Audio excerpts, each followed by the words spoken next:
Eu já falei aqui de alguns episódios de Digital Circus, mais especificamente de 2 episódios. Porque eu não acho que Digital Circus tem um significado, uma mensagem absurda pra eu chegar aqui e fazer um vídeo de 1 hora ou um vídeo com mais de 5 minutos. Na verdade, tudo é bem básico e mastigado. Muitas das vezes gritado na sua cara, mas, às vezes, Digital Circus acerta nas nuances e textos que ele faz. E é aí que eu falo sobre. Os episódios anteriores que eu fiz tinham um cuidado muito amável ao que ele elaborava. Parece que aos poucos os episódios foram tomando cada vez mais cuidado com os temas e os simbolismos também abordados. Eu acho muito engraçado as pessoas fazerem teorias, focando apenas em teorias e esquecendo de falar dos personagens e o que eles representam na obra, além de teorias sobre o futuro da série. É um pouco triste, mas eu vejo que também não é necessariamente necessário fazer vídeo falando sobre personagens de Digital Circus. Então eu me vejo nessa incógnita. O que eu posso falar que adicione algo às pessoas que assistem Digital Circus? Porque eu acho que a maioria tá mais interessada em teorias do que em um vídeo ensaio ou crítico sobre a obra. Mas mesmo assim, esse episódio 5 abriu o meu olho sobre essa minha dúvida. Tem sim muita coisa pra se falar sobre os personagens. E bom, não dá mais justo do que começar com o personagem em foco desse episódio.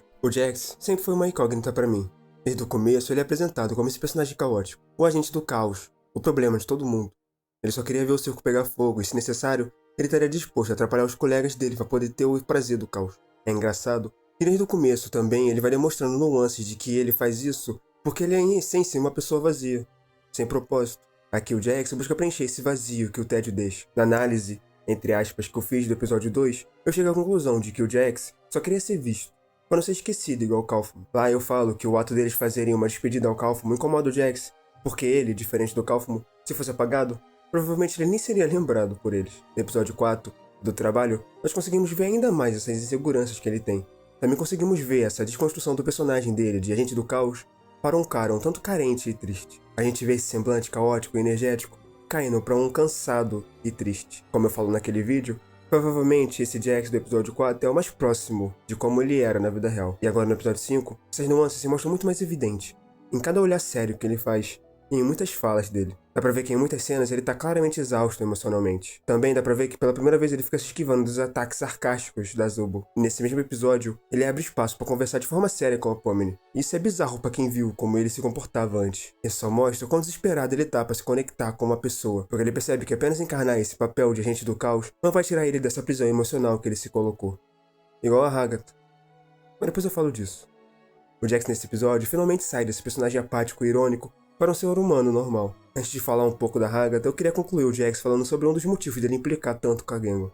O fato do Jax frequentemente fazer bullying com a Gangle não parece ser só pra mim crueldade gratuita. A Gangle é uma personagem extremamente sensível e emocionalmente frágil, também constantemente desvalorizada pela obra. Ela é tudo que o Jax despreza nos outros, mas que talvez ele odeie em si mesmo. Pra mim, o bullying que o Jax faz com ela é claramente projeção. Atacar no outro é aquilo que você tenta esconder ou rejeitar em si mesmo. Quando ele zomba da Gangle, ele só tá tentando reafirmar pra si mesmo que ele não é fraco igual a ela. Mesmo que, internamente, ele sabe que carrega todas essas inseguranças. Ele não aguenta ver refletido nela a fragilidade que ele tenta enterrar em si mesmo. E por isso, ele faz bullying com ela. Eu acho bom pontuar isso porque adiciona ainda mais camadas a esse personagem. Também o fato dele se importar ao ponto de no episódio ele se preocupar com ela mostra que deve ter algo a mais do que só fazer bullying por conta das inseguranças dele. Mas eu não vou falar mais sobre isso. Já a Hagatha é uma fachada. É alguém que se molda para agradar as pessoas e esconde as carências dela por trás desse personagem positivo o tempo todo. Às vezes, esconder sentimentos reais atrás de um sorriso ou otimismo constante pode ser uma forma de evitar e enfrentar problemas internos. Mas isso também mostra o quão vulnerável ela é por baixo da máscara. A relação dela com a Pomini é interessante porque existe esse sentimento de validação que ela sente em relação a Pomini. É como se, por mais que ela tentasse se moldar para ser aceita, ela sofresse com esse medo constante de nunca ser suficiente para Pomini. O fato de no episódio 4 ela sentir inveja pela Pomini e preferir conversar com o NPC do que com ela incomoda. O fato também do Jack se aproximar da Pomini incomoda ela ainda mais. Dá pra ver que essa máscara da Hagatha tá matando ela. Nesse último episódio, por exemplo, dá pra ver que todo esse estresse que ela tá passando pode acabar transformando ela numa daquelas criaturas, tipo Kaufman. Mas a conexão genuína, assim como eu disse em um vídeo anterior, é o melhor antídoto contra isso. Sem Digital Circus, só se corrompe quem tá emocionalmente isolado ou reprimido, então a única forma de se salvar seria criando laços verdadeiros, não baseados em uma máscara, mas sim em uma vulnerabilidade real. Porque só assim dá pra quebrar esse ciclo de estresse que alimenta os glitches. A positividade da Hagatha, embora pareça gentil,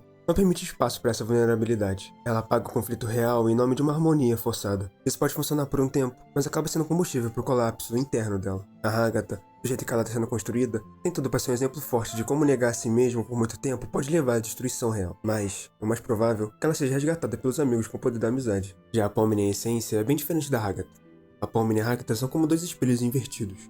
reagindo ao mesmo inferno psicológico, só que de formas opostas. E isso é interessante de se falar. A Pomni representa essa negação violenta da adaptação a esse mundo. Ela não quer se conformar, ela não quer se acostumar com esse mundo. Ela vive em constante crise existencial, tentando agarrar qualquer pista do eu que ela tinha antes. Pomni é um retrato da mente humana tentando resistir à dissociação, e isso a torna dolorosamente autêntica, mesmo quando ela tá surtando. Já Agatha, por outro lado, é a aceitação distorcida da nova realidade. Ela não grita, não surta, pelo menos não na superfície. Ela internalizou tanto a ideia de ser positivo o tempo todo, que abriu mão do próprio centro emocional. Ela finge que tá tudo bem como um mecanismo de defesa, e isso a torna falsamente funcional, mesmo não funcionando sempre. A forma como elas se relacionam entre si acende essa tensão.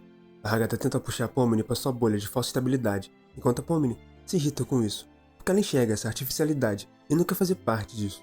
Isso cria um ruído entre elas que nunca é tão direto, mas sempre tá ali escondido, em cada interação, em cada nuance. Digital Circus me mostrou nesse episódio que ele tem uma mensagem central a ser passada. A série não tá falando só sobre escapar do trauma ou aguentar o caos. Também tá falando sobre reconstruir uma forma mais honesta de se viver a vida. A Pomni, mesmo sendo a mais destruída, a mais desorientada, é ela quem traz a verdade que falta para muitos personagens e ainda mais para Agatha. Não se trata de fingir que tá tudo bem, mas de achar beleza no meio da verdade, mesmo que essa verdade venha acompanhada de medo, perda e angústia. Nesse sentido, Agatha não precisa ser destruída para ser trágica. Ela pode renascer, mas não como uma boneca sorridente que tenta agradar todo mundo, mas sim como alguém que, ao finalmente aceitar a dor, se torna livre para sentir algo real. E isso é bem humano na real. Mas é isso. Tchau.